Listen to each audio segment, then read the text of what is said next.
Greetings, Mavericks and new viewers.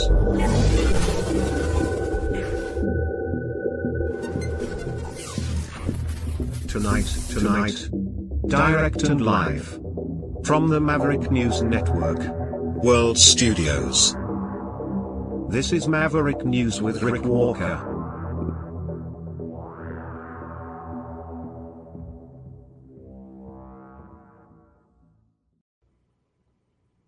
National Guard troops being deployed, it looks like across the United States, at least I think 19 states, but a lot of different reports coming out even as we speak. So we'll be monitoring that, looking at it. That'll be our top story. I'm not entirely sure what to make of it, but we'll try to make sense of it together as we unpack that story. Also, the family of Virginia Giuffre outraged over the release of the Epstein interview with Ghislaine Maxwell. We'll tell you why. Pride Parade in Ottawa shut down by Pro-Palestinian or Pro-Palestine protesters.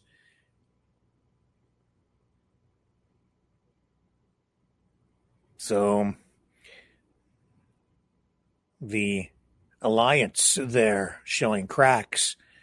Also, I don't know what we will run into with our friend Dragon up in Montreal. He's monitoring another demonstration, a pride demonstration in Montreal tonight. If there is anything significant that happens as a result of that later in the evening, he may bring a report to us live from the streets up there as well. That will certainly be tied directly into what happened today in Ottawa, which we will show you in due course. Also, Mark Carney meeting with Zelensky, speaking at their Independence Day ceremonies in Ukraine, and being treated as a guest of honor there. So we'll show you some of that as well, although terrible audio from today's event. They seemed unable to deal with distortion, but we'll try to cut through the distortion and give you some clarity here tonight on Maverick News when we come back on the other side of this.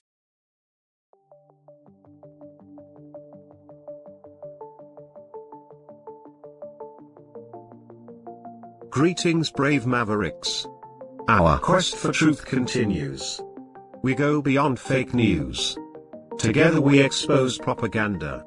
Together we pull others out of rabbit holes. We are maverick thinkers. We are all unique individuals. Defenders of individual rights and freedoms. Credible. Trusted. Grounded in reality. Maverick News. Maverick News. Defending free speech. Free speech. Donate at freedomreporters.com. Do it now. Tomorrow may be too late. Maverick News. The world is watching.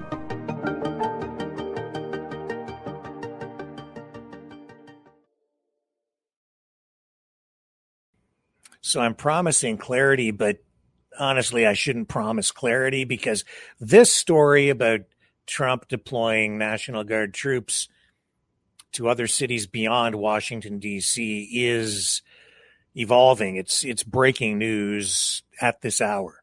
And I'm having real trouble tracking the truth on this one at this point, because I'm seeing all kinds of conflicting reports.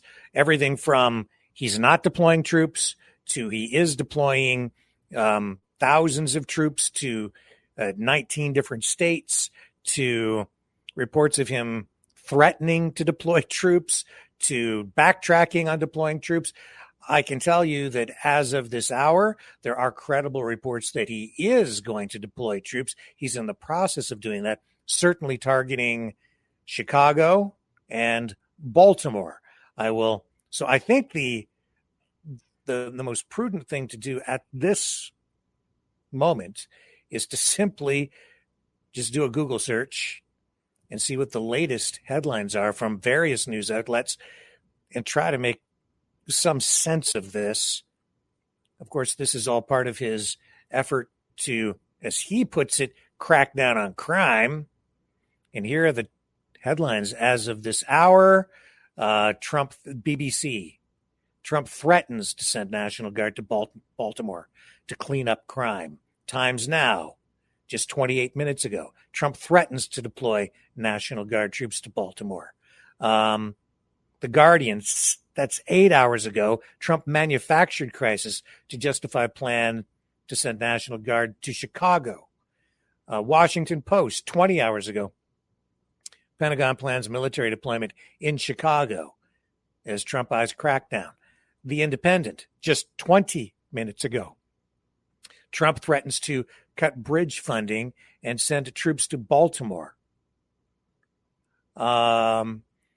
PBS. Trump's no fan of PBS. Their headline, as within this hour, Trump expands targets for possible military deployments. Let's click on that. Trump expands targets for possible military deployment to more Democratic-led cities. Trump on Sunday threatened to expand his military deployments to more Democratic-led cities, responding to an offer by Maryland's governor to join him on a tour of Baltimore. I did read that, by saying he might instead send in the troops. Last week, Trump said he was considering Chicago. And, okay, we've got another story breaking here. We're going to go to that in just a moment. Story about an active shooter. Trump said he was considering Chicago and New York for troop deployments, similar to what he has unleashed on the nation's capital, where thousands of National Guard and federal law enforcement officers are patrolling the streets.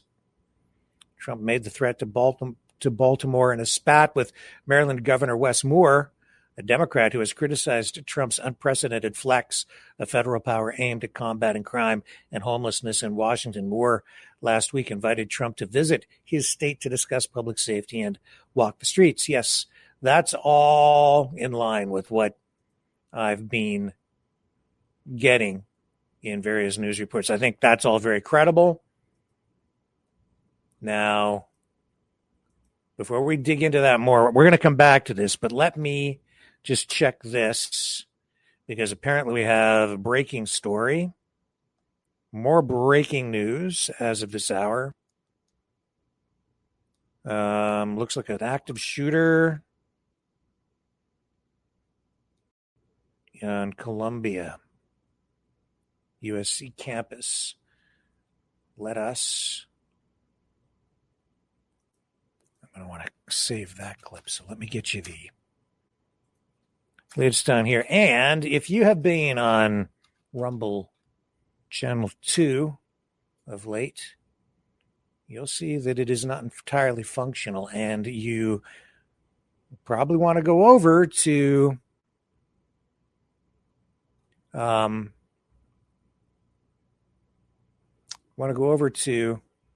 Twitch. Here's an interesting clip. I'm going to hold that one too. This is all related to the deployment of troops. Clip from Millie. But I want to get you this latest on the active shooter at USC. So hang on.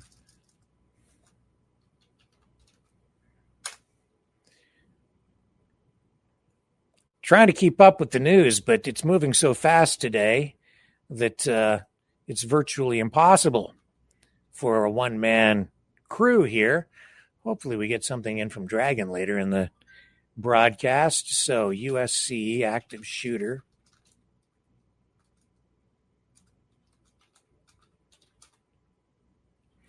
Excuse me. Okay, here we go. So He's walking down this active shooter, USC library, 6-foot white male with black pants. This is just within like 15, 20 minutes. This post, people being encouraged to take cover rather, and there's an first responders have issued an alert. Active shooter at Thomas Cooper Library on Columbia campus. Subject reported as a 6-foot white male with black pants. We have video of a suspect carrying what appears to be possibly a rifle or a gun. All right. Here he is here. Again, this is just raw video straight off social media. I caution you, before I show this to you, this is what is being posted.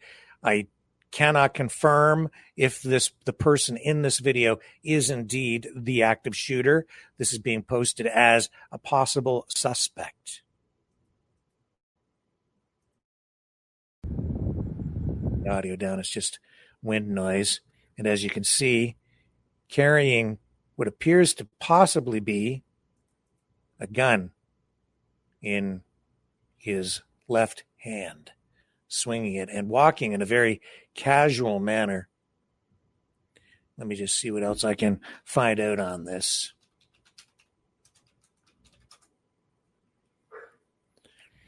So we do know, here we go. See if we can get you some other video on this too. Active shooter reported at University of South Carolina. And this is just within the last few minutes. Stop sharing all of this and bring this up. Carolina alert, urgent Carolina alert, active shooter at Thomas Cooper Library. So this is like in progress as we speak.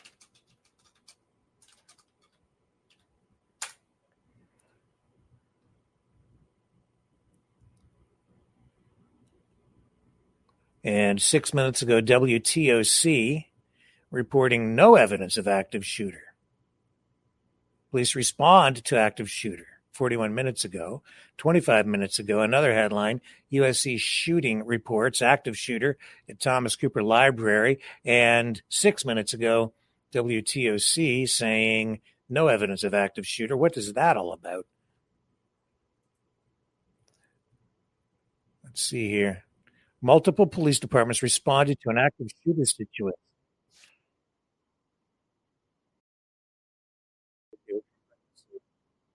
Of the WTOC.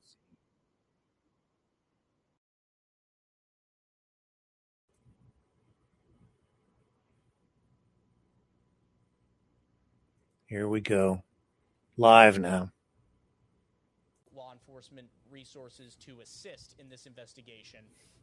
And those law enforcement agencies are working to determine fact from rumor at this time, trying to find out if this was a report of an active shooter or if this, in fact, was an active shooter on the University of South Carolina campus. And again, we want to make sure that all of you are staying safe, so we appreciate you joining us and coming to us for that first alert. As of right now, the Carolina Alert System from the official account from the University of South Carolina has shared to still shelter in place until more verified information can come in. We are working to get you some video and photos from the scene from on campus, and we're looking to do that, of course, with safety in mind. So thank you for joining us. We're going to continue to be coming on here and updating you every few minutes, just as soon as we get any new information, any updates. And we do want to try to get to our... This is as much audio as I can squeeze out of this, guys, at the moment. But the last update from campus police 15 minutes ago at this time, this came out 7:10. So what he's telling us here is this... Carolina alert. No evidence of an active there is no evidence of an active shooter. Something new for him here right now. But they are asking people to remain sheltered in place. There's a possibility that this is not an active shooter. We're not going to go with the initial description. So the suspect that was shared from there the was. Carolina alert system. Okay, I'm just going to bring the audio down since it's too low anyway. So they did release a description of a suspect, but it's now not clear if this is even actually a real thing. They're trying to confirm that, but until they confirm what is going on, they are asking people to shelter in place, stay indoors, and they are continuing to investigate this. But the whole thing may be something of a false alarm. Not really clear. Again, this is one of the strangest news story days in quite a while, with conflicting reports about the deployment of National Guard troops and now conflicting reports surrounding this active shooter incident or not at USC, South Carolina. And we'll continue to update this as we get more information filtering through here tonight. I don't know what to make of that either. And we won't know what to make of it until we get some actual facts. And then this video of this guy here, don't know. As I said, I cautioned you, take that with a grain of salt because that's just posted online, social media, somebody saying what this is. But just because somebody says video is something doesn't make it so. So often these days, people put things up and recycle old footage, or it could be even just fake video at this point, and a complete fabrication. We don't know. That could have been, I don't know where that was even shot, or when. No way to know at this point. Everything in question. But if you're watching and you are in that area, the advice from authorities down there is to stay safe, shelter in place until the investigation reaches a point where they can verify one way or another what is going on. Let's go back now to this story about the deployment of National Guard troops possibly in other cities, not just Washington, D.C. This coming up here with General Milley to the national troops being deployed to U.S. cities. Apparently, he says, we do not report to a dictator. We don't take an oath to a country, a tribe, or a religion.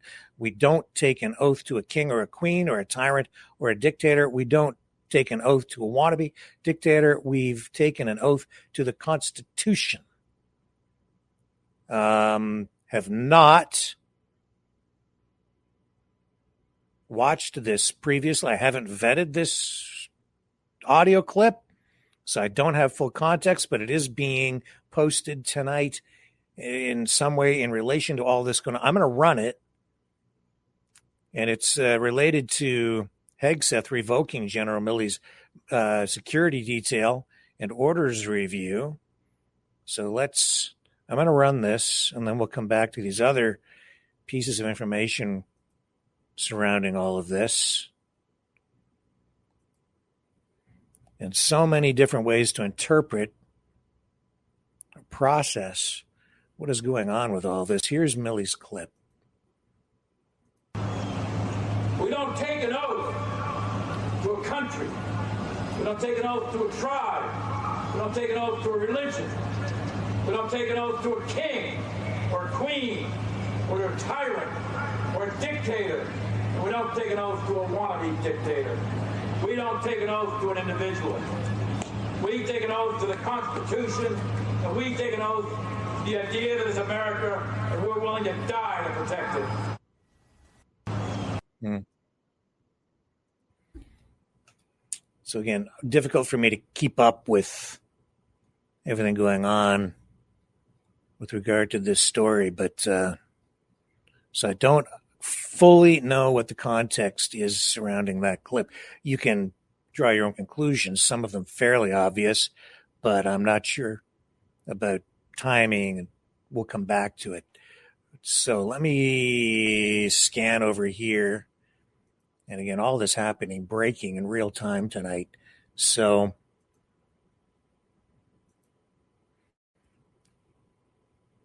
this was earlier today with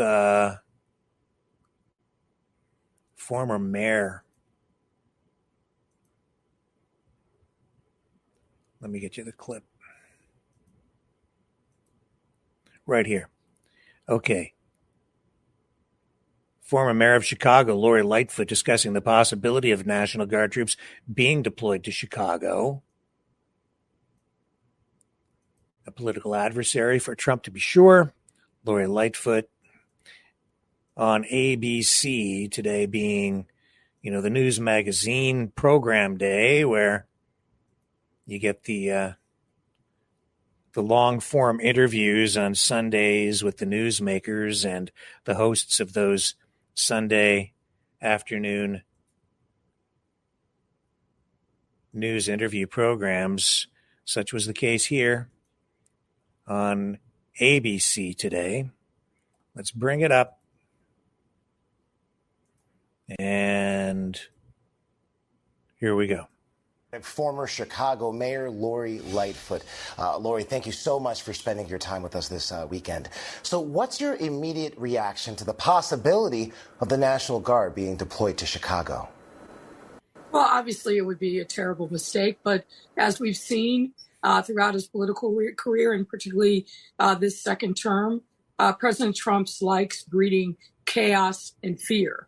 But what I will urge my fellow Chicagoans is to lay daisies at the feet of any military force that shows up in our city. Don't show up in mass. Don't show up to engage in antagonistic tactics. Let's show what we know, which is how to protest peacefully in the city of Chicago. Now, on Friday, President Trump suggested he'd send the National Guard to Chicago because that's what people in the city want. Here's what he had to say. And the people in Chicago, Mr. Vice President, are screaming for us to come. They're wearing red hats, just like this one, but they're wearing red hats. African-American ladies, beautiful ladies, are saying, please, President Trump, come to Chicago. Please. I did great with the black vote, as you know, and they want something to happen. So I think Chicago will be our next, and then we'll help with New York. All right, you heard the president's words right there. So what's your reaction to Trump's words and what he had to say? It's painful to have a president who lives in his own fantasy world, who lies with such incredible ease. Nobody here in Chicago is asking him to come. Our violent crime rates are down, as they are all across this country. He will manufacture a crisis. He will try to provoke confrontation and then use that as a justification. That's why we need to do what many before who engaged in peaceful protests, not only in this city, but across the country. We need to lay daisies at the feet of any military force here. The National Guard is not a police force. They are a military force. We've seen, unfortunately, tragedy strike when they've gone in other cities, particularly during the summer of 2020 in Minneapolis and Louisville. We don't need the National Guard here. We have great partnerships, and we have for decades, with our local sheriff's department, the state police, our federal partners. There is no reason whatsoever that a political sideshow that President Trump is going to manufacture to send the military into the great city of Chicago. We're not going to have it. I'm confident that there will be lawsuits that will be brought, but we are mobilizing neighborhood by neighborhood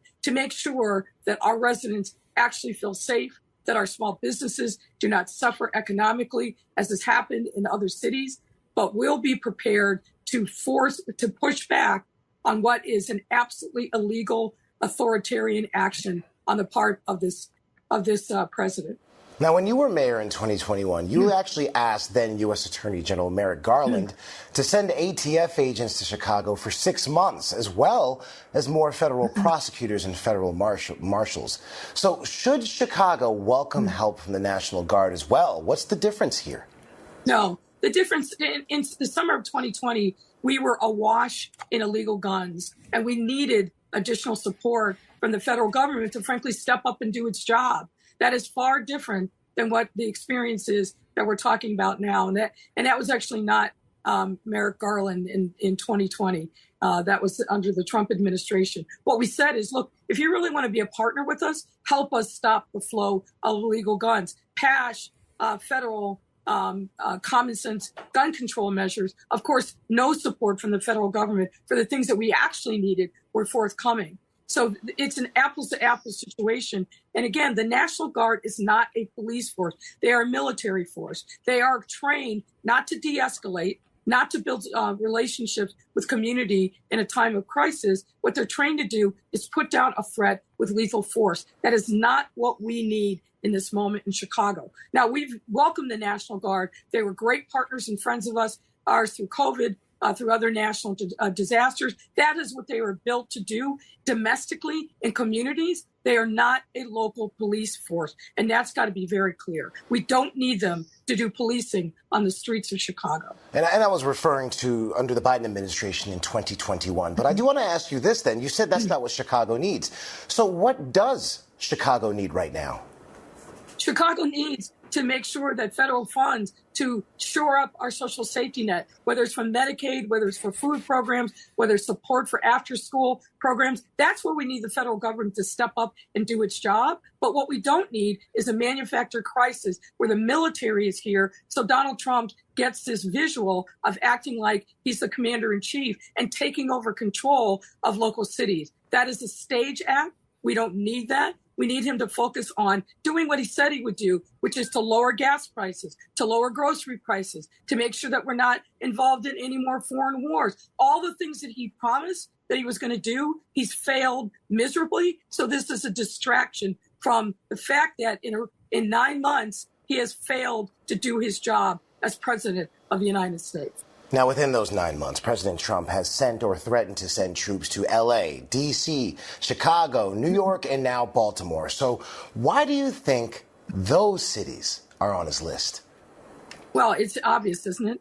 They're all Democratic cities, and in many of those cities, they're all controlled by black mayors. This is reactivating his playbook from his campaign in 2020 when he went after Chicago and D.C. and Atlanta and other cities run by Democratic mayors, and many of them at that time run by black women.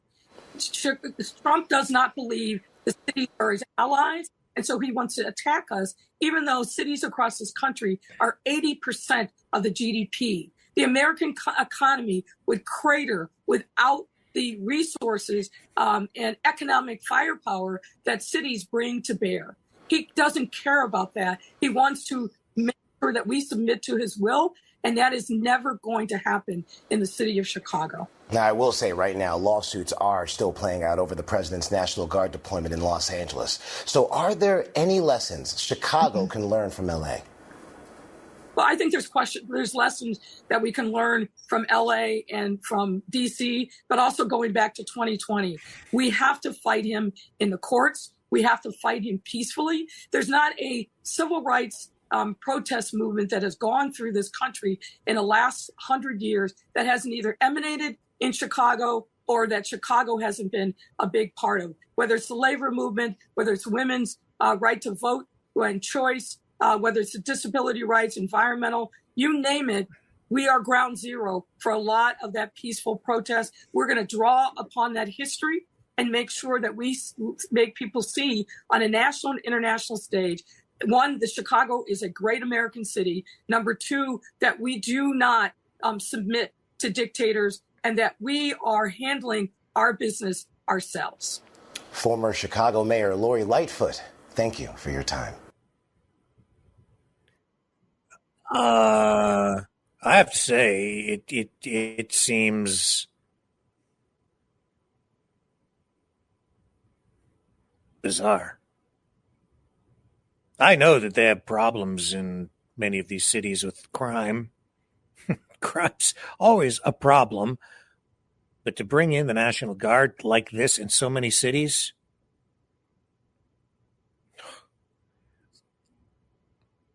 there's more to this, obviously, than meets the eye. Don't go away. More ahead.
Maverick News. The world is watching. Okay, let's just check again.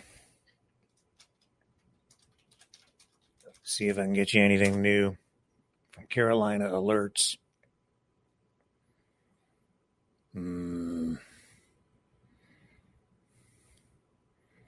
No, I wouldn't say there's anything really, really new. I'm going to check one other source here.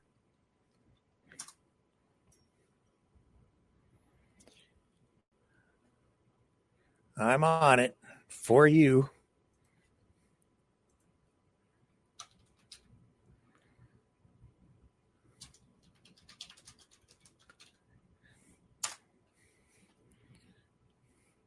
I'll tell you, X/Twitter has become something of a cesspool of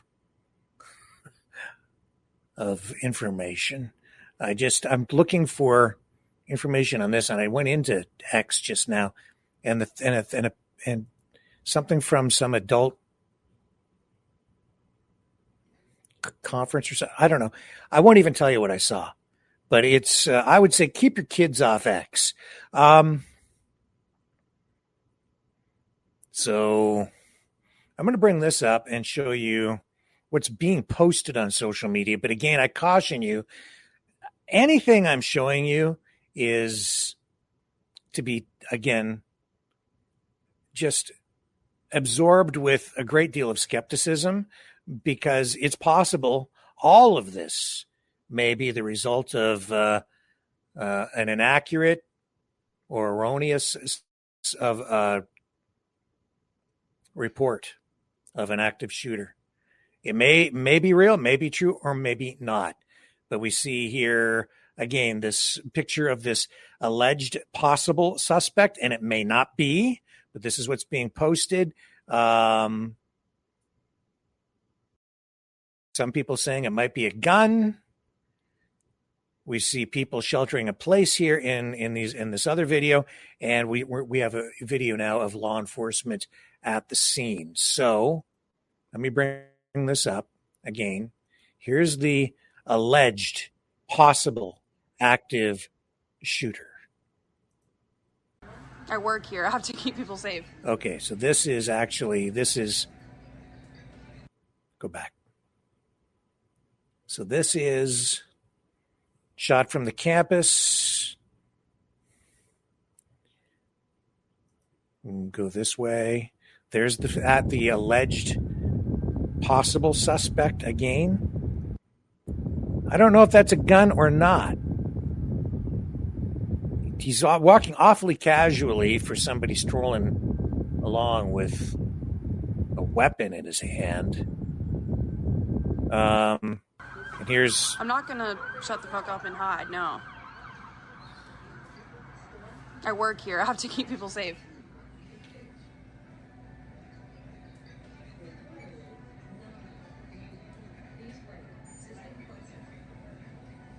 Dude, it's fine. I'm not gonna get away from the window.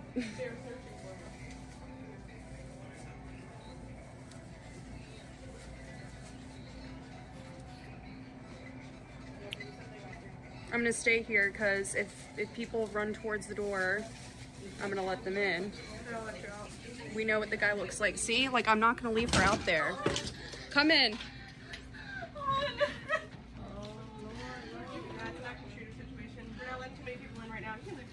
Thank you, boo. Y'all be safe. You too.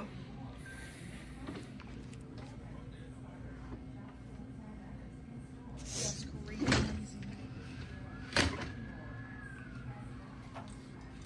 Yeah, and I don't know if that's a gun or an umbrella or people keep telling me to get away something from the window, else that guy was carrying. I'm gonna let people in. So this is a business. It's on campus, y'all. Like on campus, and yeah, this is CBS. They're letting people inside. Photo there of police on scene. Alleged school shooter at USC. White male, black shorts, gray t-shirt, backpack. Whatever is in his hands, someone thought it was possibly a gun. It doesn't look like a weapon. This is what is being written here. What do you think? Video 2, people sheltering, yes. And I'll go back to that video there. Does that look like a gun to you?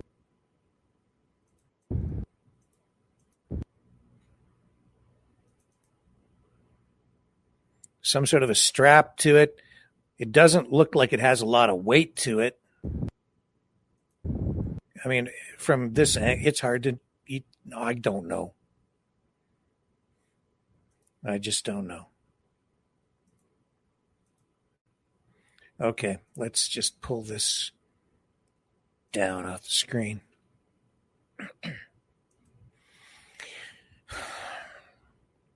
So we'll check. I'll keep checking in from time to time and keep you updated on all of that. J.D. Vance. He was making headlines over on NBC, where he was the feature interview on Meet the Press today. I did take that in. His choice of words, well,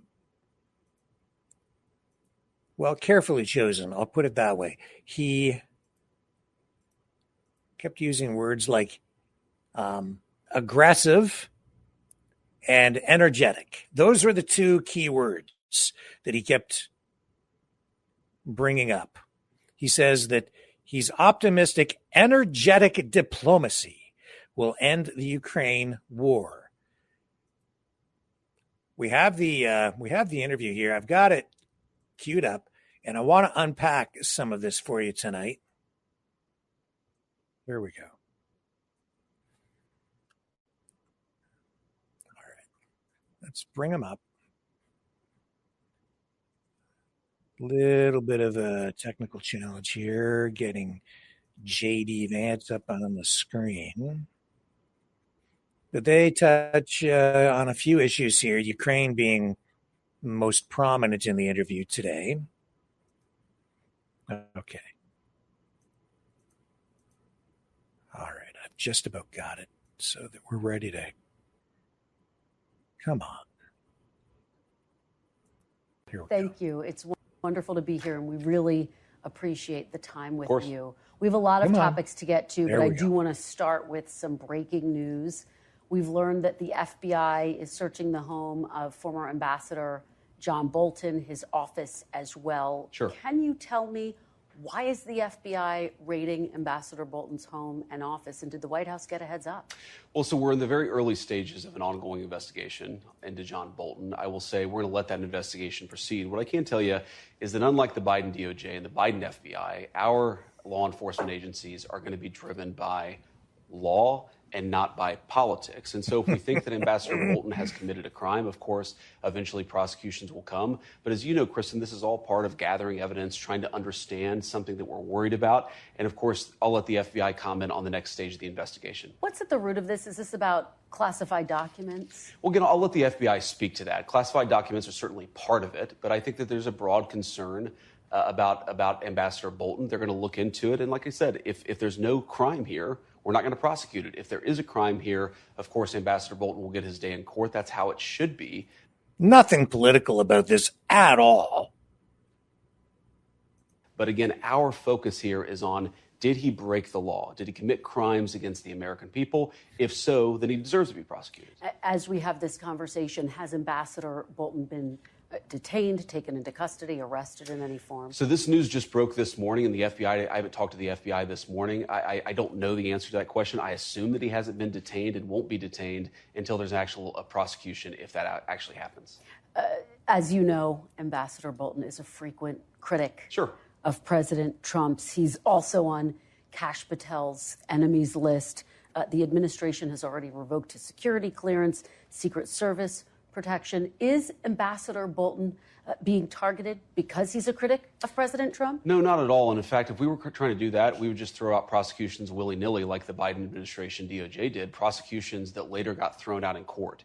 If we bring a case, and of course we haven't done that yet, the Department of Justice has not done that yet. We are investigating Ambassador Bolton, but if they ultimately bring a case, it will be because they determine that he has broken the law. We're going to be careful about that. We're going to be deliberate about that because we don't think that we should throw people, even if they disagree with us politically, maybe especially if they disagree with us politically. You shouldn't throw people willy-nilly in prison. You should let the law drive these determinations, and that's what we're doing. But you know what? You shouldn't throw people willy-nilly in prison. Yeah, good idea.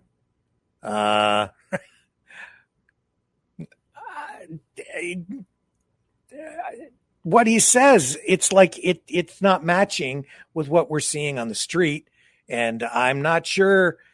Oh, just let it roll. A lot of people have already looked at this and said this looks a lot like retribution. Is this retribution? Well, who has said it looks a lot like retribution, Kristen? A lot of people who tried to throw Donald Trump in prison for completely fake charges that were later thrown out by multiple different courts. I suspect that if the media and the American people let this case actually unfold, if they let the investigation unfold as it's currently doing, they're going to find out that what we're doing is being very deliberate and being very driven by the national interest and by the law here, and that's as it should be. Let's turn to the war in Ukraine. Sure. I had the opportunity to speak with the Russian foreign minister. I heard. Yes, he says, as of right now, there's no meeting planned between President Putin and President Zelensky. And he added, there needs to be an agenda first, saying, quote, this agenda is not ready at all. Are the Russians stringing President Trump along? No, not at all, Kristen. I think the Russians have made significant concessions to President Trump for the first time in 3.5 years of this conflict. They've What concessions? actually been willing to be flexible on some of their core demands. They've talked about like what? I'm not aware of any. What would be necessary to end the war. Of course, they haven't been completely there yet, or the war would be over, but we're engaging in this diplomatic process in good faith. We are trying to negotiate as much as we can with both the Russians and the Ukrainians to find a middle ground to stop the killing. I think what the president... What concessions has Russia made to Trump? Can anyone think of even one? I'll look in the chat. I can't think of a single concession. Any at all. I am not aware. Any? I don't know. Let it roll. Has tried to do here is try to engage in very aggressive, very energetic diplomacy because this war is not in anyone's interest. It's not in Europe or the United States' interest. We don't think it's in Russia or Ukraine's interest to keep going. So we're going to keep on pushing for a diplomatic solution. And one final point about this, Kristen, if you look historically, whenever you have a complicated war with a lot of death and destruction, it kind of goes in fits and starts. There are hills and valleys to the negotiation. We sometimes feel like we've made great progress with the Russians, and sometimes, as the president has said, he's been very frustrated with the Russians. And we're going to keep on doing what we have to do to bring this thing to a close. I don't think it's going to happen overnight. I think that we're going to continue to make progress, but ultimately, whether the killing stops, that determination is going to belong to whether the Russians and the Ukrainians can actually find some middle ground here. Well, you talk about concessions, and yet the Russians rejected the ceasefire proposal that President Trump put forward. There's no meeting plan between President Putin and President Zelensky.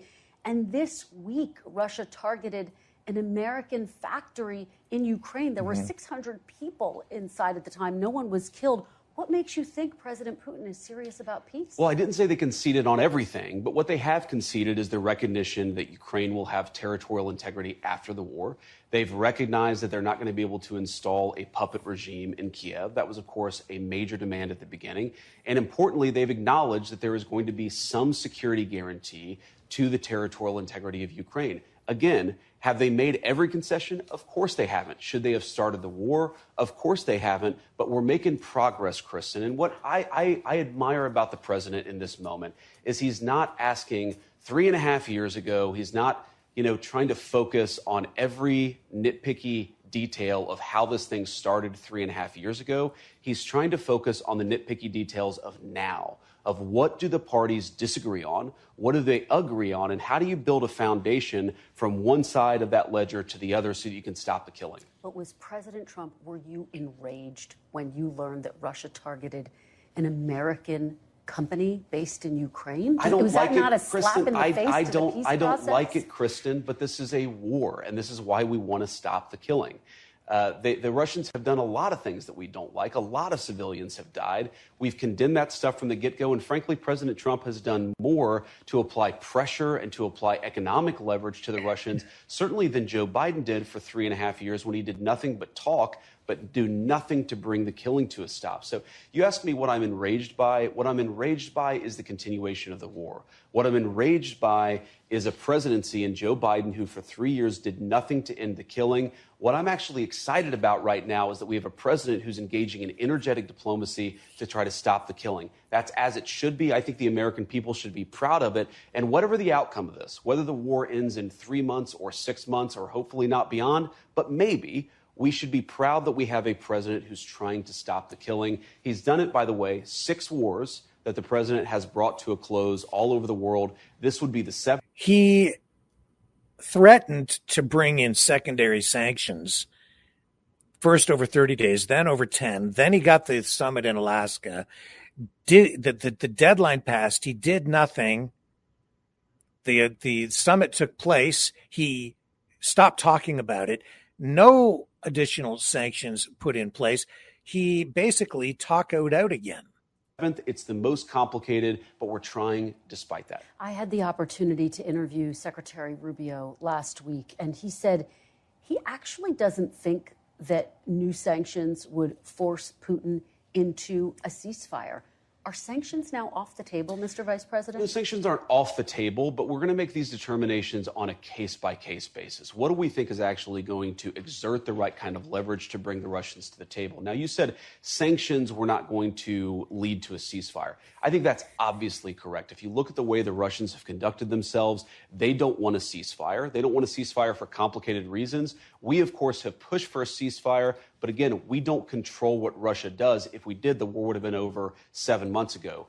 What we do believe, though, is that we continue to have a lot of cards. The President of the United States has a lot of cards left to play to apply pressure to try to bring this conflict to a close. And that's what we're going to do. You take me to my next question. Where exactly is the pressure on Russia to do anything if you're not right now imposing new sanctions? How do you get them to a place of getting to the table with Zelensky and stopping to drop bombs? But, Kristen, I think that question betrays a fundamental misunderstanding of where we are. The president has applied aggressive economic leverage, for example, the secondary tariffs on India, to try to make it harder for the Russians to get rich from their oil economy. He's tried to make it clear that Russia can be re-invited into the world economy if they stop the killing, but they're going to continue to be isolated if they don't stop the killing. The president has applied more economic pressure to the Russians to stop this war than Biden did in 3 years. So the idea that we're not doing anything, we're already doing things right now, and this is how negotiation works. You do something, you talk to the parties, you try to see if there's a meeting of minds. Again, we believe we've already seen some significant concessions from both sides just in the last few weeks. We're going to eventually be successful, or we'll hit a brick wall. And if we hit a brick wall, then we're going to continue this process of negotiation, of applying leverage. This is the energetic diplomacy that's going to bring this war to a close. I hear what you're saying about India. China is actually the largest buyer of energetic diplomacy. It's kind of a new one. It's got a snappy little ring to it. I am still trying to figure out what that means. Of Russian oil. They're close. They're about equal. Why no sanctions on China? Well, obviously, we have a 54% tariff on the PRC right now. So we've already applied pretty hefty sanctions on the Chinese. And we've had a number of conversations at all levels of government to try to encourage the Chinese to be better partners in bringing this war to a close. So again, I think the question betrays a misunderstanding of what's going on. We are applying aggressive economic pressure to bring this war to a close. Maybe aggressive economic pressure, whatever that means. Taco Man. Maybe we'll apply additional pressure. Maybe if we feel like we're making progress, we'll dial that pressure back. That give and take is part of the negotiation that we think is working. It hasn't reached its final outcome yet, but we're going to keep on working on this process for as long as we can. Just to boil down what the Russian concessions might look like, is the only thing that President Trump is asking Russia to give up is not to invade all of Ukraine? No, that's not it at all. It's providing the Ukrainians the kind of security guarantees that ensures that the country is not going to be invaded again. And this is really, this is why I think... Yeah, they won't be coming from the United States because they are for sure, with Trump in office, not sending any troops, no reinforcements. They'll sell weapons with a 10% markup, but don't look for help. We've made a lot of progress, Kristen. Even though we're not yet there, why we've made a lot of progress is fundamentally the disagreement here is over security guarantees versus where you draw the battle lines in Ukraine. So whether we solve those issues, we've actually identified the two critical issues, one to the Ukrainians, one to the Russians. And I think that that is where the fruit, if we ultimately solve this thing, that's where the fruit of an agreement will come. I want to get to security guarantees, but very quickly, if Russia is allowed to keep... Trump has shown his cards. He has, so he has no cards. He has almost no leverage. The only leverage he has is whether he can, is if he actually gets tougher on the issue, or if he just sides with Putin and just rolls over Ukraine. This is the strangest. This is the strangest war ever.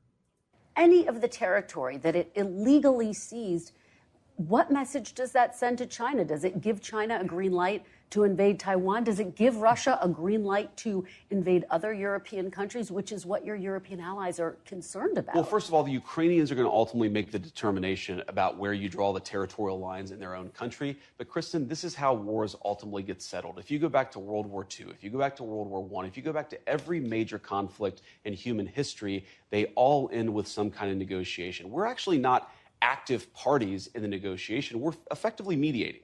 We're trying to mediate the Ukrainians and the Russians to come to some agreement. If the Ukrainians are willing to say something on territory that brings the conflict to the close, we're not going to stop them. We're also not going to force them because it's not our country. We're trying to play a constructive role. The president is trying to play a constructive role to bring peace to the region, but he's not going to force these parties to walk through the door. All he can do is open the door and ask them to negotiate in good faith. You talk about security guarantees. Sure. Foreign Minister Lavrov discussed the importance of Russia being a part of security guarantees. Ukraine says that's a non-starter. Is that a non-starter for the United States as well? How can Russia be part of the security guarantee when Russia is the country that invaded Ukraine? And if you're listening to what Vance is saying right now and you're buying into that the United States is just acting as a mediator, then you have to reject the whole premise that this whole thing started with a CIA-led coup during the Maidan uprising and installing a puppet Zelensky regime that is controlled by the United States. So, and you have to reject the whole premise that this is just a U.S. proxy war. So which is it?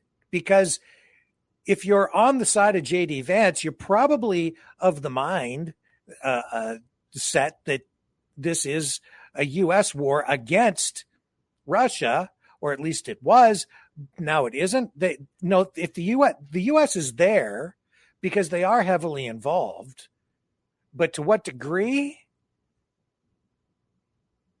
Well, I think that he's actually showing now that this isn't just a U.S.-led effort, that this wasn't just, that Zelensky is not just a puppet. That's what he's asserting here. I don't know. This is like it's a very strange sort of a logic flip-flop. He's not entirely contradicting himself here, but if you analyze what he's saying, this is a contradiction to that whole premise. How can Russia secure Ukraine when it's dropping bombs on There's Ukraine? a little bit of a talking past each other here. First of all, we're not talking about security guarantees until after the war has come to a close. And of course, the Russians are going to be a part of the conversation about bringing that war to a close. So, of course, they're going to have some stake in this. They're going to talk about this. That doesn't mean that they're going to have troops in Ukrainian territory, but how can you reasonably provide security guarantees without talking to the Russians about what would be necessary to bring the war to a close? So I think there's a little bit of people talking past each other. This is going to be... I think he's talking past himself. Like it doesn't really jive what he's saying. There's a little bit of a... It doesn't follow a logical progression here. He's taking some leaps of logic that just don't fly. A security guarantee provided by a host of nations. I think the Europeans are obviously going to play a big role. We think there are other countries all over the world that might play a big role. The Russians are going to be involved because they're the critical party that's necessary to stop the killing. Again, this is how negotiations happen. It's this give and take. It's a conversation between both sides. Very quickly, before I move to domestic issues, for Americans who are watching, can you guarantee no U.S. boots on the ground as a part of these security guarantees? The president's very clear. There are not going to be boots on the ground in Ukraine, but we are going to continue to play an active role in trying to ensure that the Ukrainians have the security guarantees and the confidence they need to stop the war on their end. And the Russians feel like they can bring the war to a conclusion on their end. It's complicated, Kristen, but we're going to keep on trying to play these parties. We're going to keep on trying to convince these parties to talk to each other and continue to play the game of diplomacy, because that's the only way to get this thing wrapped up. All right, let's talk about some domestic issues now. This week you were in Georgia. Okay, let's just wrap it there. We don't need to continue with this. That was a bit of a word salad. Energetic diplomacy, aggressive and energetic. Those were the two key words that he was playing with there. He said a lot, but didn't say much of anything, really. If you read between the lines, you can kind of see that this is going nowhere, because the Russians are not coming to the table. This war is going to continue. Strangely, we got that post from Trump a couple of nights ago on Truth Social saying that it almost looked like he gave Ukraine the green light to go on the offensive. And I can say that since then, they have indeed done that. Because we've seen Ukraine take the fight to the Russians in the area of Pokrovsk. They've pushed Russian troops back. Some reports within the last 24 hours saying that Russian troops have been pushed back from their positions in that area, losing as much as 6 months worth of gains that the Russians had made, which had cost them somewhere in the range of, I think, about 30,000 troops over the 6-month period, and they lost that ground just within the last 2 days. In addition to that, we're seeing ongoing efforts to strike oil refineries, which we highlighted for you last night, and that has continued with an additional assault on a port. I believe it's called Osuga, and it's a major port that Russia relies on to get liquefied natural gas to market. And it looks like that has effectively been shut down. I have actually an aerial shot of that location of this port. And this, I believe, happened just overnight. And let me bring it up.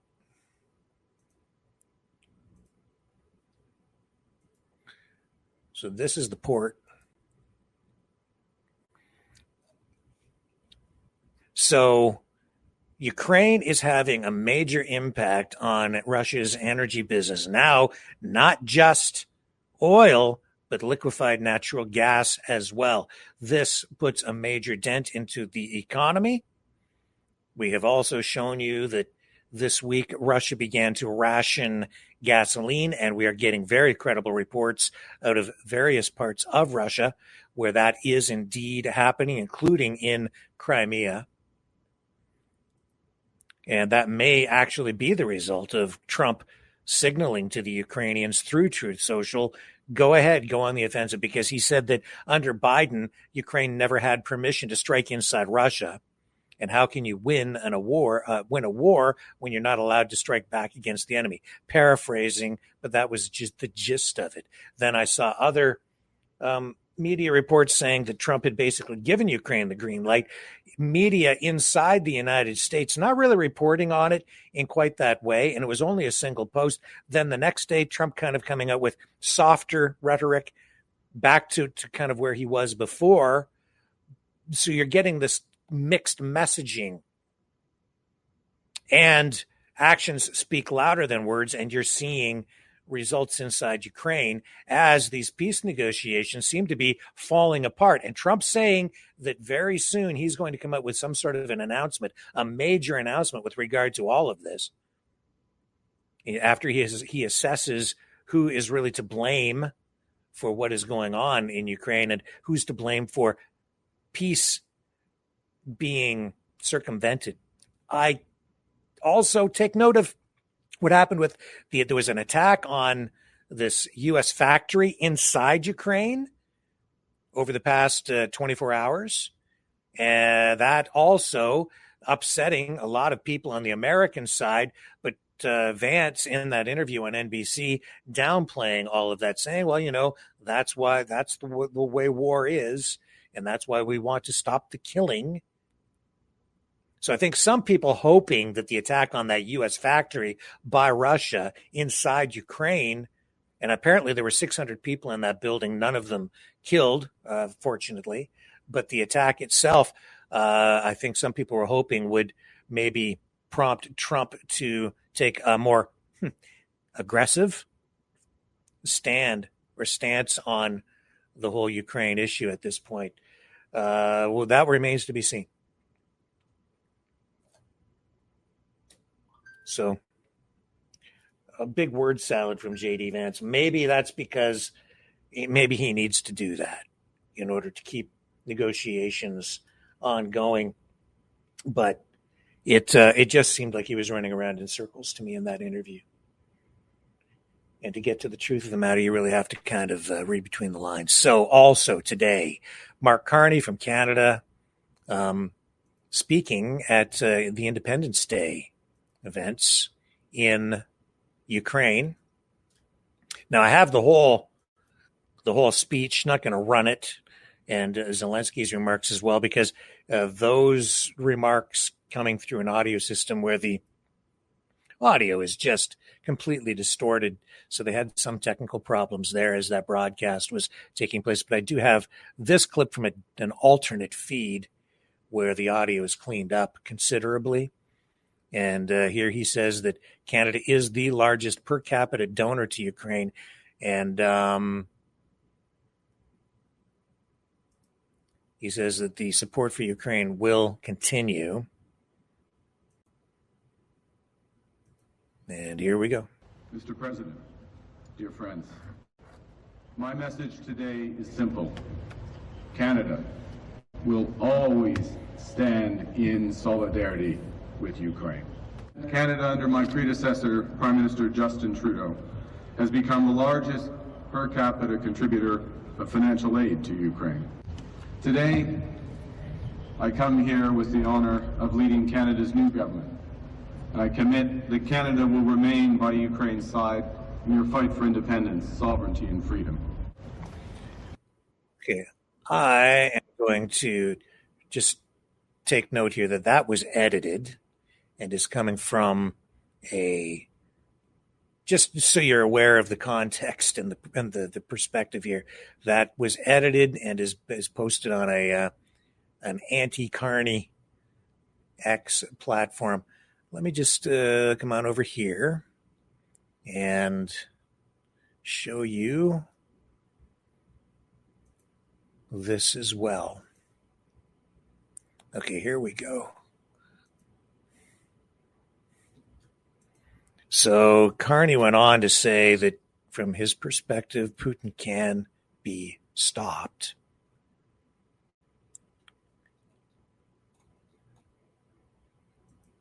Show you the headline. This one from A lot of mainstream media picking this up, and alternative independents as well on social media tonight. But here's the CTV headline: Putin can't be stopped. PM Carney delivers Independence Day speech. Carney told Ukrainians that peace will come and Canada will be there when it does, in a speech to mark Ukrainian Independence Day, attending as the guest of honor alongside Ukrainian President Volodymyr Zelensky in Kyiv's Sofia Square. Carney described the war with Russia as a maniacal quest to recreate a history that itself was filled with injustice. Putin has broken his word repeatedly from Minsk to this morning. Putin has caused this terrible tragedy that has claimed the lives of millions. Putin menaces your skies, threatens your cities, destroys your fields. Putin has stolen your children. True. But Putin can be stopped. Russia's economy is weakening. He's becoming more isolated, and our alliance is hardening. Carney told the crowd, I will run a little bit of this because they have this feed at the top of this page anyway. So since we're here, let's listen to just a little bit of it in its distorted glory. And dear journalists, first and foremost, I'd like to once again thank Mark for he makes this visit today. On such an important day for Ukraine and Ukrainians, the Independence Day. And this is extremely symbolic because Canada was among the first countries to recognize the restoration of Ukraine's independence, to recognize our sovereign state. And for 34 years now, we've been together with Canada as friends, partners, and we see eye to eye what our values are and how to defend these values. I'm grateful to Canada for all the support, and this support is absolutely genuine, and we appreciate also a special connection between our people and our cultures, because it is in Canada where we have one of the biggest and strongest Ukrainian communities, more than 1 million people. And this significantly adds to our relations, I'm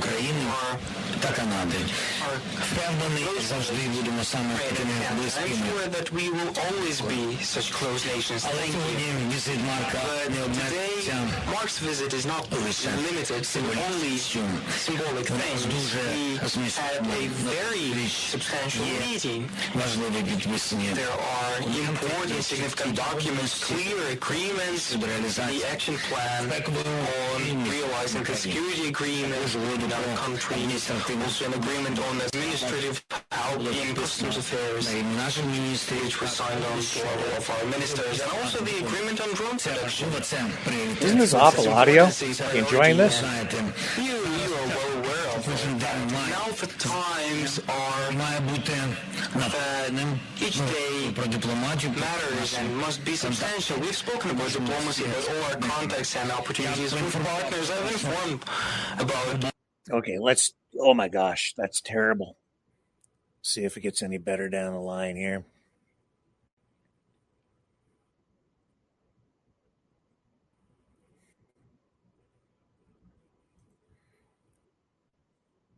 It's just awful audio. Terrible, terrible, terrible. It doesn't get any better. Okay, enough. I won't subject you to any more of that that torture. Terrible audio. Well, somebody probably lost their job as an audio tech today. Okay, let's take a little break while I clear out my ears, add my brain enough to move on to today's other top news story.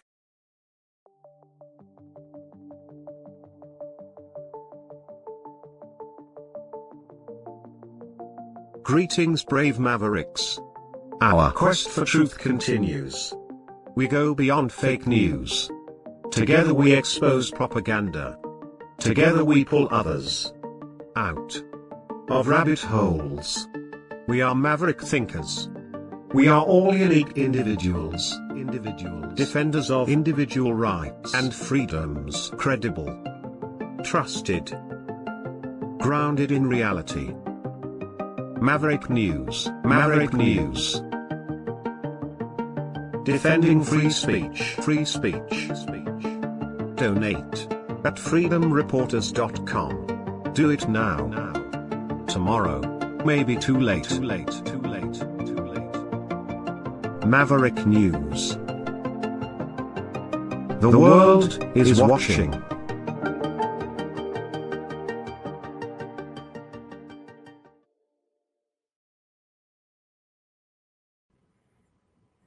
Looking more and more like that situation at the University of South Carolina is a false alarm.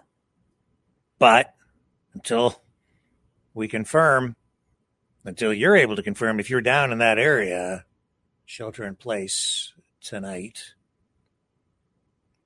And we'll try to keep you updated as the broadcast continues here this evening. Now, on to this story, which is actually in our thumbnail tonight on many of the platforms that we are broadcasting to. The Epstein story, the story that just won't stop haunting Donald Trump, front and center again, as the family of Virginia Giuffre outraged over the release this week of the transcript and some audio clips from the interview with Ghislaine Maxwell. Let's bring it up here. Justice Department gave Ghislaine Maxwell a platform to rewrite history. So says the family of this Epstein victim, or Epstein accuser. Virginia Giuffre's family said they are outraged by the agency's decision to release transcripts from Maxwell's bizarre interview with the Deputy Attorney General Todd Blanche. We brought you those clips earlier this week, along with the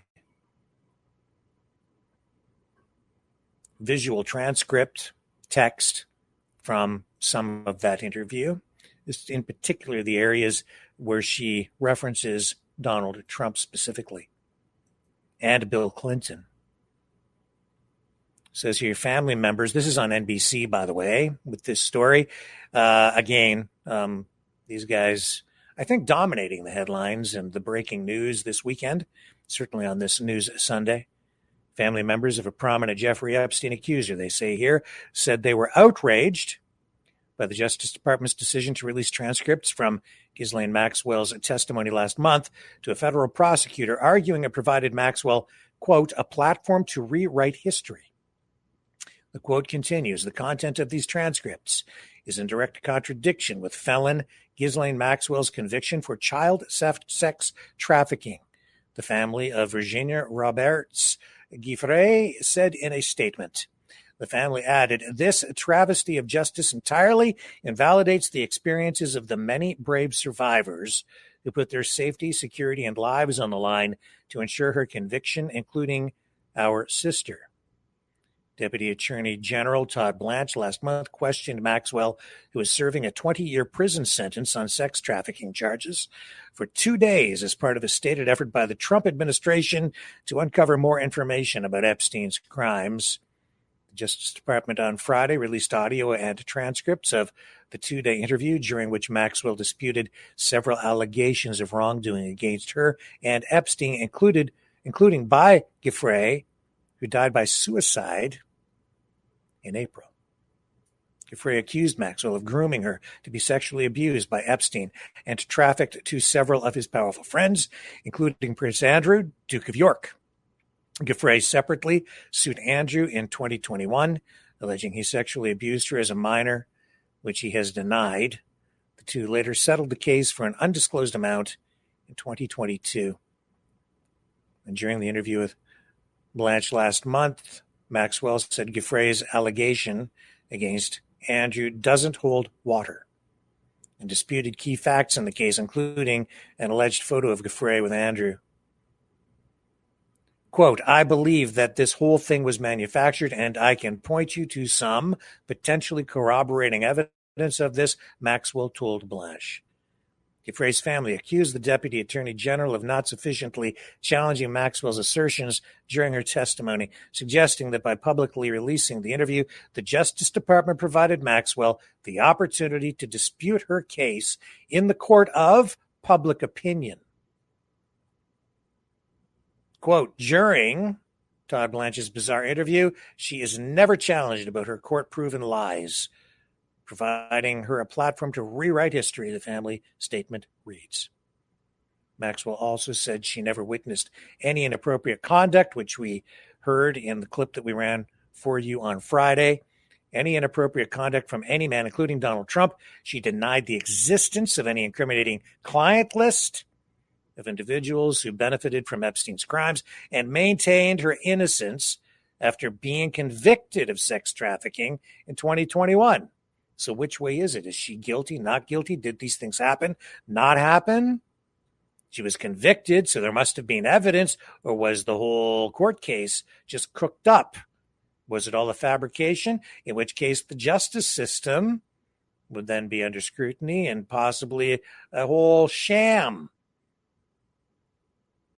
Does that mean Maxwell's in prison for doing nothing? Unjustly imprisoned? Or is there something to all of this? So much contradiction again in this story, as we've seen all night in everything we're showing you. On Sunday, Senator Adam Schiff criticized Maxwell's statements to Blanche, claiming that she has the motivation to say anything that could potentially get her pardoned. And we have seen her transferred to a pretty cushy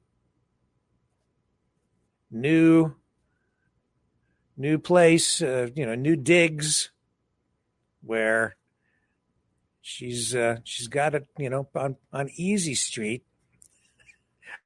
at this new prison they transferred her to after, I guess maybe, I don't know, was there a deal maybe being made? They go and they do this interview, it says here, according to Schiff, without the presence of a prosecutor who actually knows the facts. He was on NBC's Meet the Press as well, referring to Blanche. She wants a pardon. She says exactly what her lawyers tell her is going to be necessary to get a pardon. No one should be surprised here. Ghislaine Maxwell has been consistent from day one, and her testimony is backed by documents, not politics. If she wanted to make up stories to curry favor, and this is from Ghislaine Maxwell's lawyer, by the way, David Oscar, he says if she wanted to make up stories to curry favor, she could have targeted Democrats like President Clinton. She didn't, because she's telling the truth. The good congressman may fancy himself a mind reader, but on this, he's flat out wrong, Marcus said. Back and forth, the story that won't go away. Let's run some of this report from Sunday Today on NBC rather, just to give you a better sense of what this story is about. Let's begin this morning with a new twist in the Jeffrey Epstein saga. The family of Epstein's most prominent accuser furious with the Trump administration after the Justice Department released audio and transcripts of an interview with Ghislaine Maxwell, who's convicted of recruiting and grooming young women for Epstein. NBC's Melanie Zanona has the latest. Melanie, good morning. Willie, good morning. After that release, the family of Virginia Roberts Giuffre now speaking out, saying they are outraged by the DOJ's interview with Maxwell. Giuffre died by suicide in April, and information she provided to law enforcement was actually critical in securing Maxwell's conviction for sex trafficking, a charge of conviction that Maxwell's attorney maintains that despite the conviction, she is not guilty of. The Giuffre family statement reads in part, during Deputy Attorney General Todd Blanche's bizarre interview, she is never challenged about her court-proven lies, providing her a platform to rewrite history. This travesty of justice entirely invalidates the experiences of the many brave survivors who put their safety, security, and lives on the line to ensure her conviction, including our sister. They also then went on to criticize the DOJ for transferring Maxwell from a Florida prison to a lower security camp in Texas after the interview, saying it sends a disturbing message, Willie. Melanie, another story I know you've been following there at the White House, a development in the case of Kilmar Abrego Garcia, the Salvador Salvadoran man mistakenly deported to a high-security prison in that country. What's the latest there? Well, Willie, according to court files, the Trump administration has essentially given Abrego Garcia two options. He can either plead guilty to the criminal charges of human smuggling against him in Tennessee and then be deported to live freely in Costa Rica. Or if he doesn't plead guilty, he will be deported to Uganda. His attorney says the government is essentially trying to punish Abrego Garcia and vowed to fight deportation to Uganda tooth and nail, saying the offer is vindictive and an attempt to coerce Abrego Garcia to plead guilty. Willie? Melanie Zanona in... Okay. The whole thing, the whole Epstein thing is certainly tragic. And hang on just a moment while I clear some of this video off. I need to take a break here while I take care of an audio issue. I'll be right back on the other side.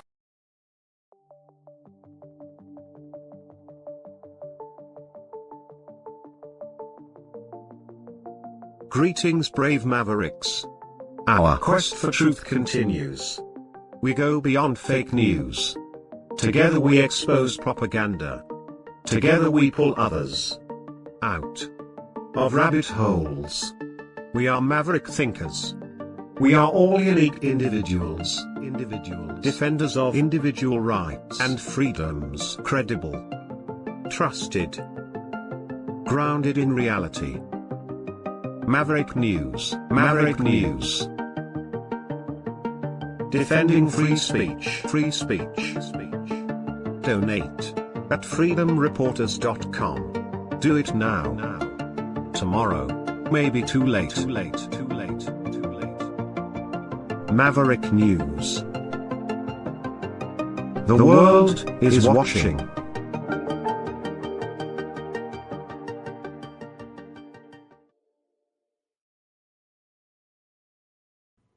And I'm also going to I'm going to highlight the tragic nature of this entire Epstein saga because it and scandal, because it has, I think, destroyed many lives, especially, when you including that of Giuffre.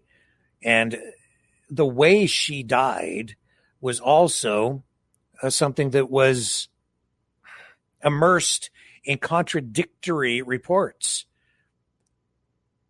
that left me at the time wondering what the truth was even surrounding her death.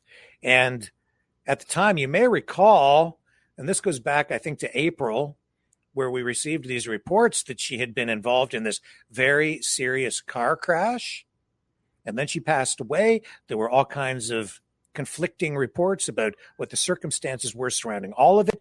And then we found out that she had taken her own life. This goes back here now to April 26th. BBC, other media reporting the same information.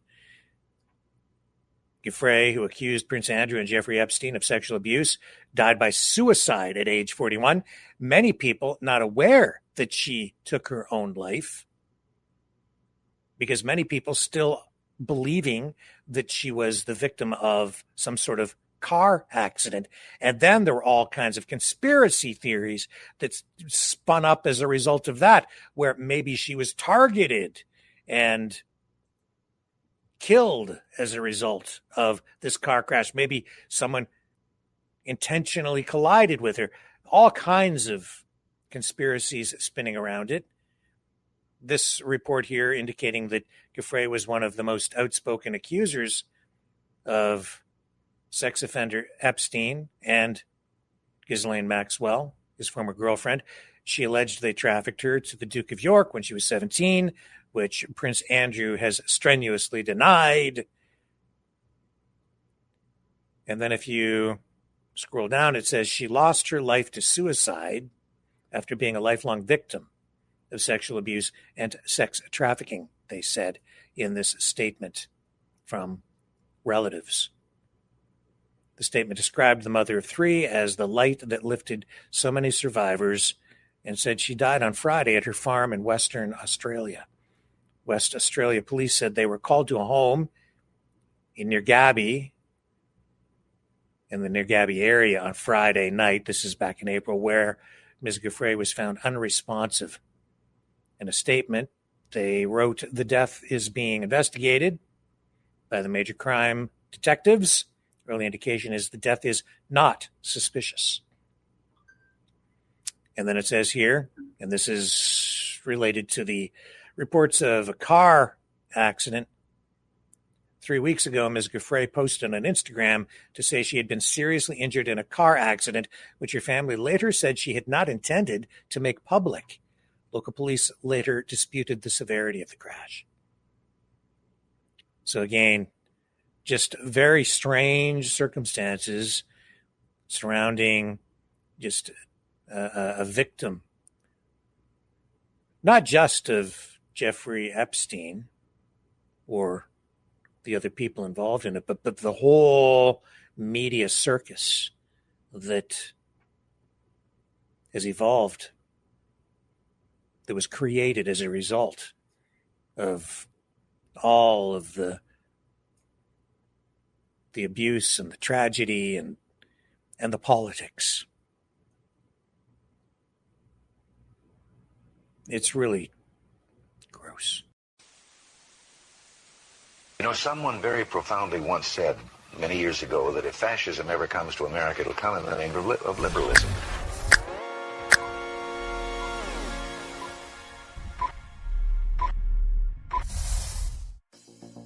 Well, I think it's time we ask ourselves if we still know the freedoms that were intended for us by the Founding Fathers. If we lose freedom here, there's no place to escape to. This is the last stand on earth. The entire world is watching. Every dictator, every crazy dictator in the world is watching.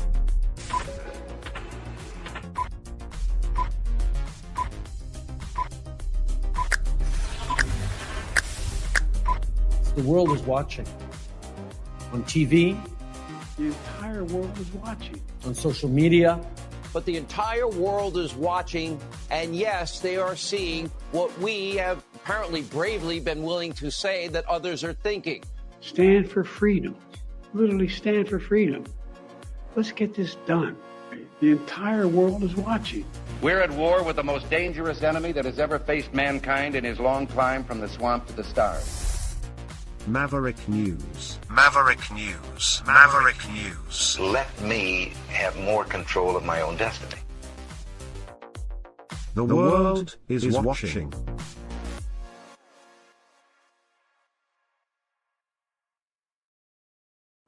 Okay. So yeah, I'm just dipping back into this whole thing at the University of South Carolina, and it is looking very much like the whole thing was the product of a false report of some kind, fueled by misinformation and conspiracy theories. People jumping to conclusions, people looking for clicks on social media, amplifying information that is unverified. And here, take a look. University of South Carolina active shooter alerts went out about an hour ago, and immediately the misinformation went viral. The student responsible for the shooter on the bridge video could have endangered lives by warning to be on the lookout for the wrong person. So there is that aspect to it too. If you're issuing information on social media saying that, say, this alleged possible suspect here, which we showed you, is armed and possibly dangerous, and people freak out, you could put that person's life in jeopardy because someone may attack that person or someone who looks like him. You don't know what's going to happen when you post information like that. That's why it's important to be accurate, be honest. And it looks like we've got a situation here tonight where things got out of hand on social media. Maybe a lesson to be learned here, but somehow I think nothing will be learned as a result of this. And now, of course, people going after this guy. Now, maybe he did it with the best of intentions. Maybe he did it because he was looking for clicks. Maybe, who knows? We'll have to wait till we get more accurate information again. But already people looking for this guy's head now. So everybody always wants to hold somebody accountable, string them up, throw them in jail, do something worse, maybe. And I say, hold your horses, stay calm, deal with facts. But they're calling this guy out here, whoever this guy is the person who posted the video initially of the alleged possible gunman. And now it looks like the whole thing has turned out to be a false alarm.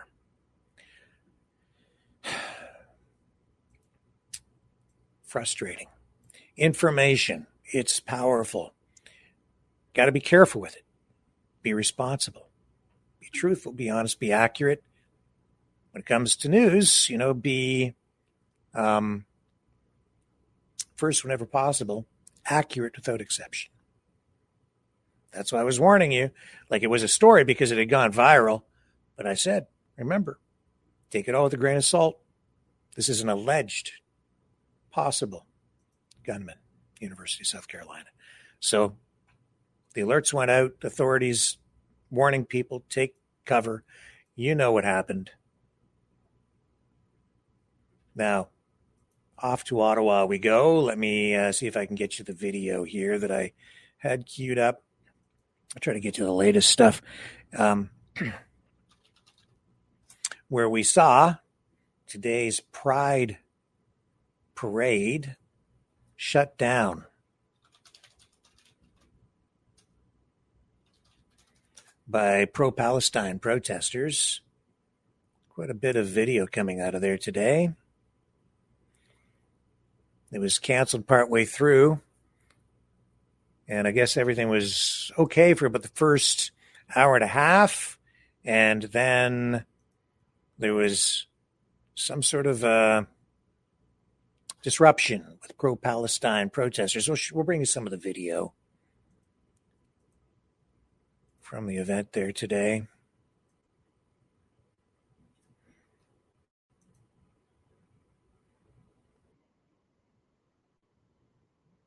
I got to bring the audio down on this. We're going to get a copyright strike. I'll just bring you the video. You don't need the produced music, which is actually not audio from the event anyway. So this was in the nation's capital. This is not the shutdown part. Photos.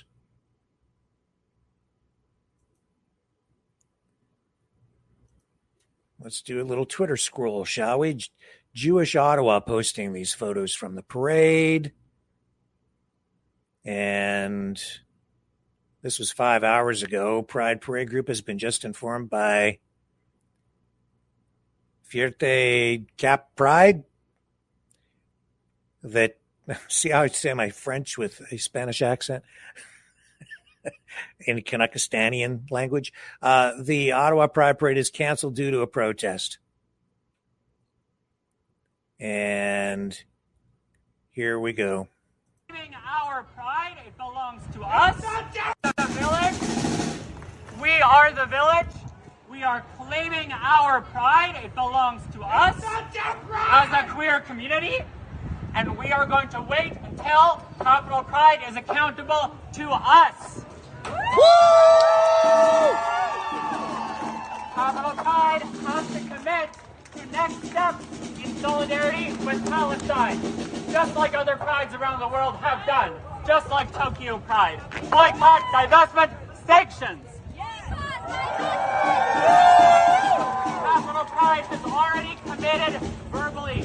We are waiting for them to commit in full view of this entire beautiful village. And we are waiting for our elected officials who last year boycotted our pride to come and to apologize. Because if you stand with us, you stand with Palestine unconditionally.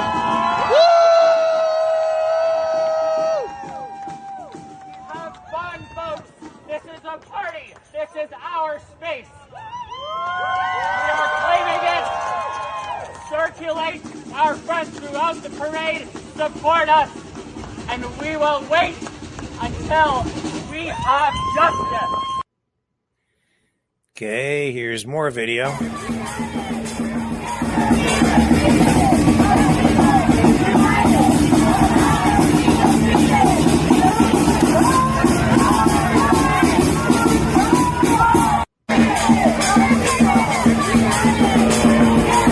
Great block right there.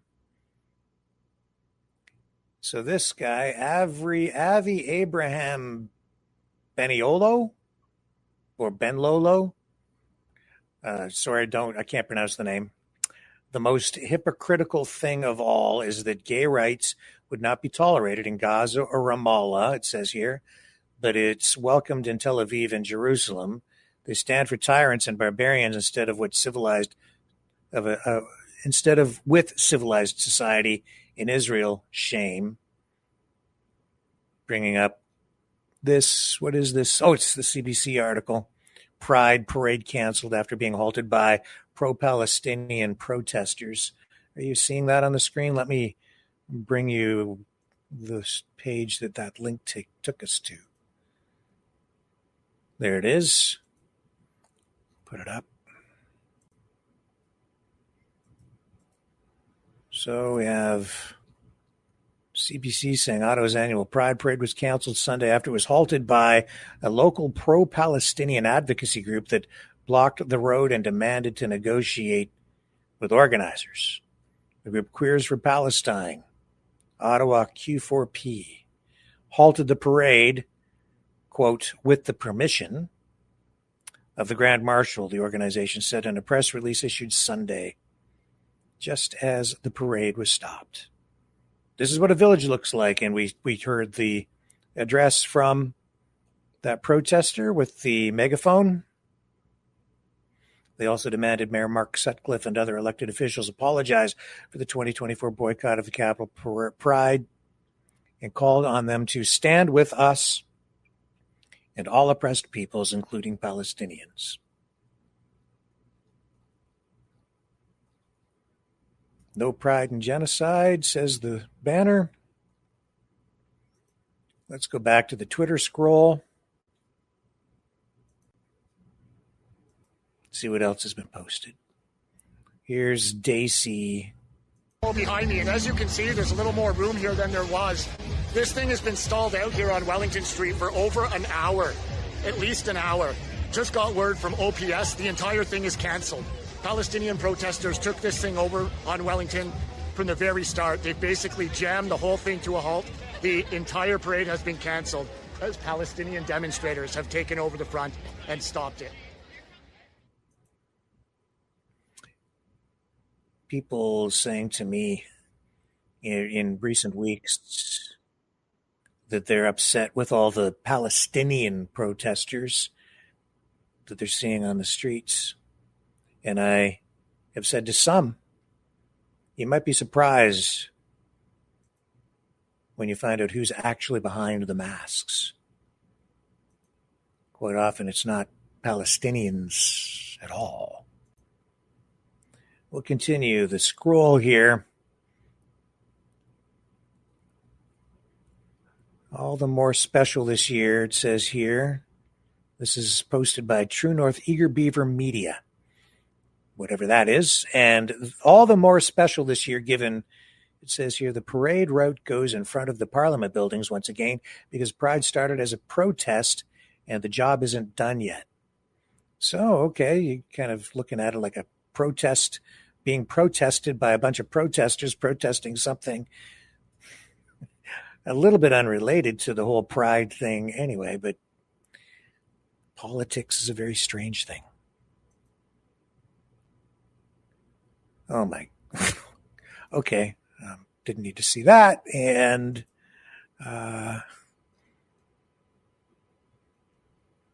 Here's Give him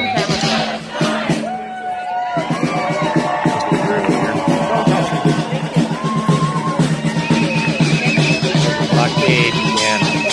Are you a fascist? It's you guys that are acting like fascists, blocking my camera and preventing me from filming. Don't touch me. Palestine is almost free!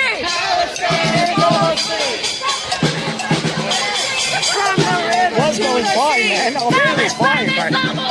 Palestine is almost free! What are you guys doing here? Like, what are you doing? What are you doing? What are you doing? I'm trying to film in public, which is my constitutional right. And we're allowed to move in public. No, you're not allowed to impede people.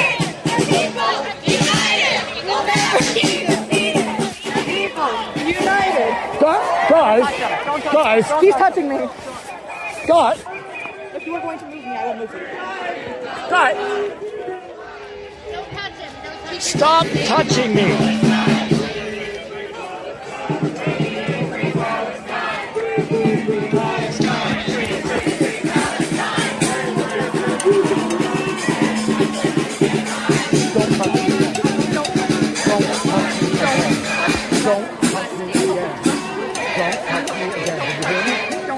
Don't talk to him. Just call him. What am I supposed to do if they start assaulting me? He just put his hands on him. I just watched it happen. Like they just pushed me and surrounded me. That person right there. There you go. Just put his hands on I also have it on video. Okay? I just saw it. He's standing right there. That person right there. Just you're trying to get rid of me. This guy's trying to. This officer's trying to push me away. We don't want any trouble. Come on, guys. Sure, that's fair, but then stop the trouble that's happening, officer. The rest of the city, sir. They've illegally shut this down and they're pushing me around, That's what I'm saying. and the officer is threatening me. Like, No, they can't do anything. he just pushed me. They threatened to arrest me a bunch of times. These guys. Like, craziness.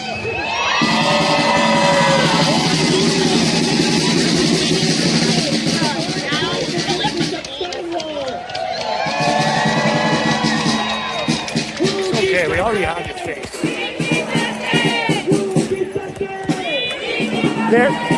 They're now putting on disguises so they continue with their criminality. Like that's clearly intent. Well, I need to for my protection. Like.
Maverick News.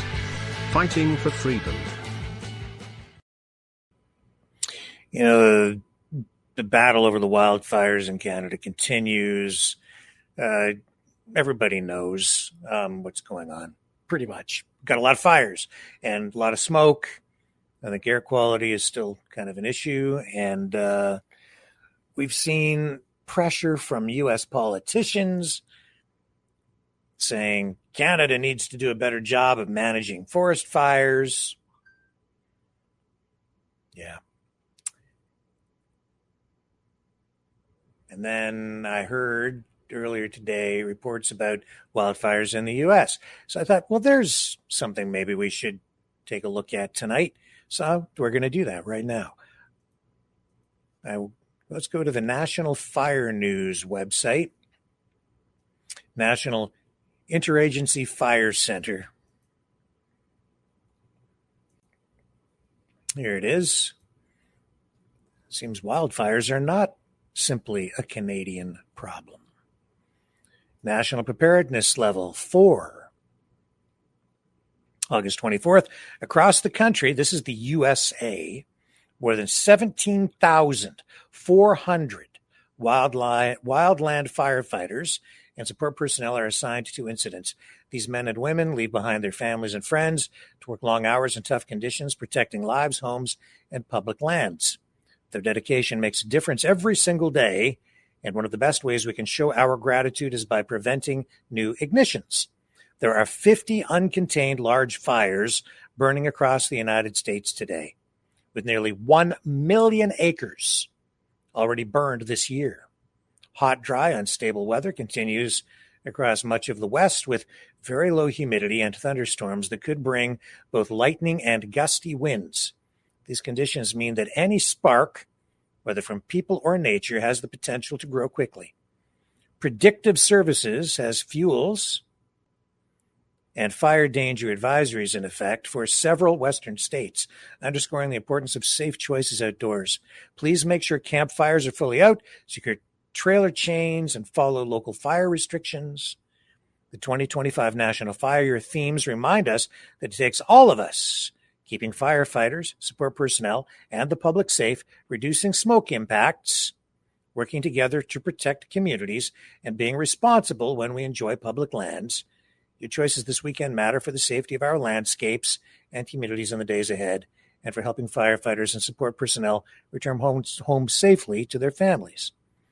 So they're talking about the weather here. Hot, dry, unstable conditions prevail across much of the West Coast and west of the Cascades and Sierra, and across the Pacific Northwest and western Montana. Temperatures 10 to 20 degrees Fahrenheit above normal. Monsoonal moisture moving over the area will start to increase RH a little. However, a low RH of 10 to 20% is expected over the area. Just daily statistics. States currently reporting large fires. Montana, Wyoming.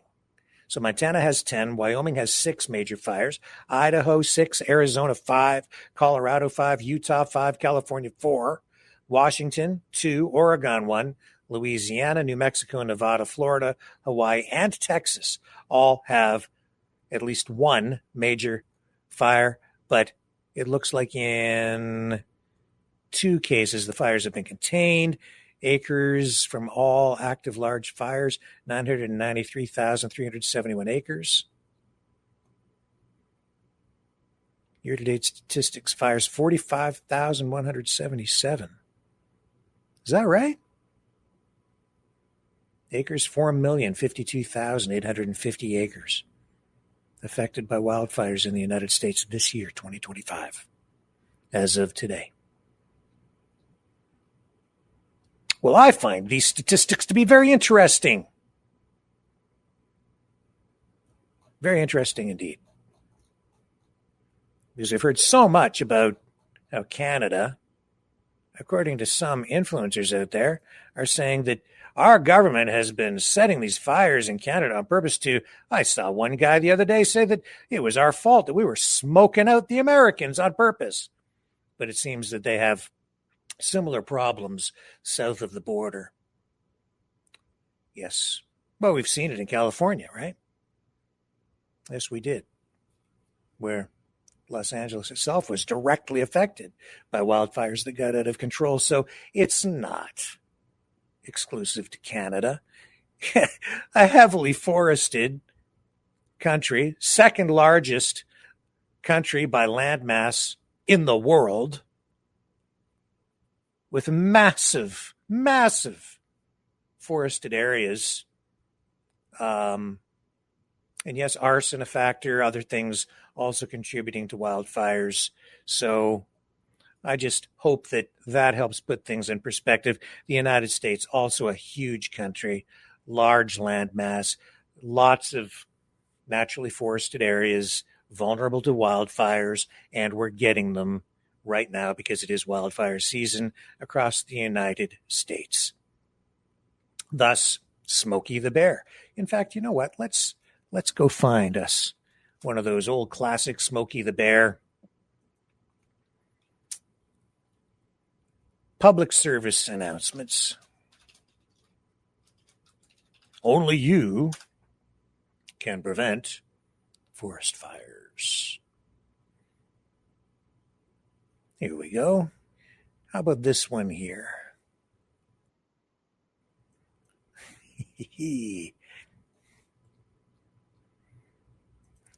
Oh, memories. I like Smokey the Bear. I called him Yogi the Bear the other day by accident, which just shows my age as well. And today, Yellowstone has taken on a whole new meaning with the Kevin Costner series, but I remember not Yellowstone, but Jellystone Park.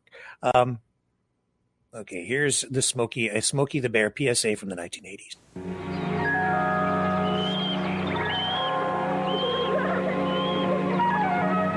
It only takes a careless moment to turn this into this. Don't let forest fires be your fault. Make sure your fire is dead out. Remember, only you can prevent forest fires. And that was the Canadian forestry industry. Isn't that interesting?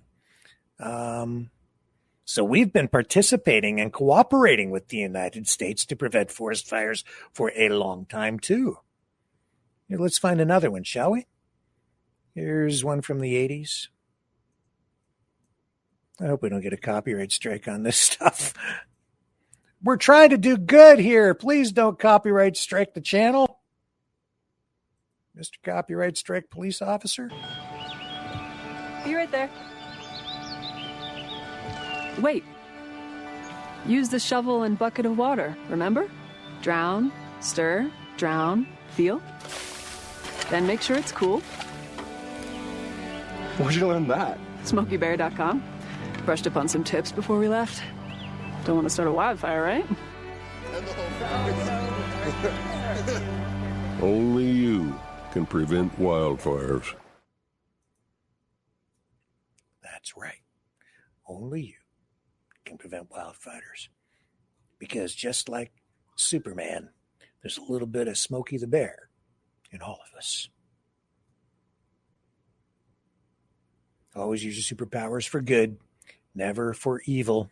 We'll be checking in with Dragon to see if anything significant happened in Montreal overnight during their Pride Parade and the counter-protest parade up there. So far, no reports out of Montreal tonight. So we will assume that all is quiet. I'm going to do a little check just before we sign off here. See what we got going on the Montreal front.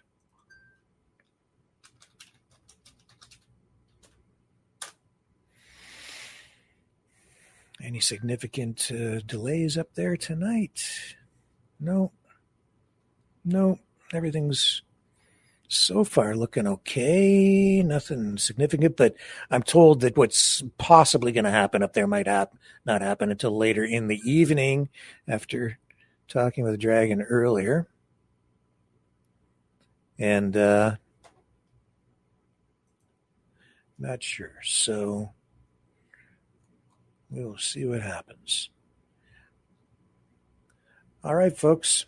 With that, I think it's time to wrap up for the evening. What shall we leave you with tonight as a parting musical interlude or exit? How about... Got to pick something a little snappier tonight. Well, since we're going back to the 1980s, how about we take a trip back in time with the DeLorean Time Machine, Magic 88. Here we go. Enjoy. See you tomorrow night, 7 p.m. Eastern. In the future. On the flip side.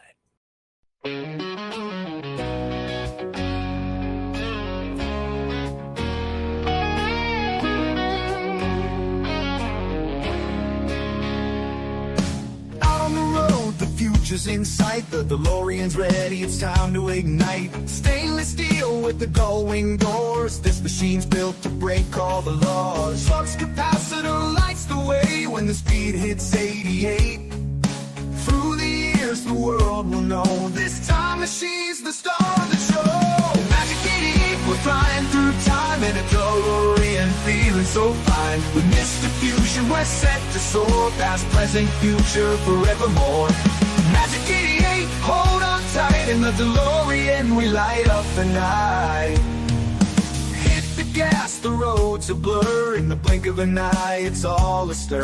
Lightning bolts power up the ride with Mr. Fusion charged up inside. Fueling the future with scraps in hand, turning trash into power, that's the plan. From Hill Valley to the stars above, the DeLorean's ride is the one we love. Magic 88, we're flying through time in a DeLorean, feeling so fine. With Mr. Fusion, we're set to soar past present, future, forevermore. Magic 88, hold on tight. In the DeLorean, we light up the night.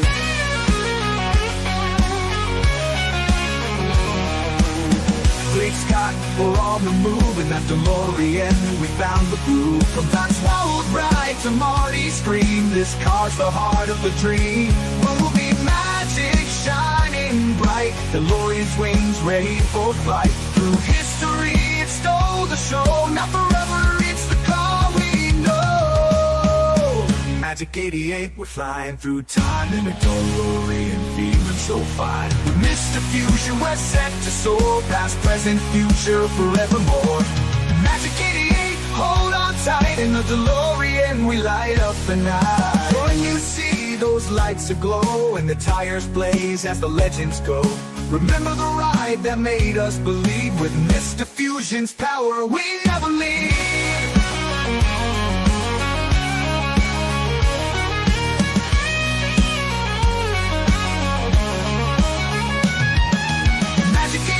We're flying through time in a DeLorean, feeling so fine. With Mr. Fusion, we're set to soar past present, future, forevermore. Magic 88, hold on tight. In the DeLorean, we light up the night. Great Scott, we're on the move. In that DeLorean, we found the groove. From Doc's wild ride to Marty's scream, this car's the heart of the dream. We never leave.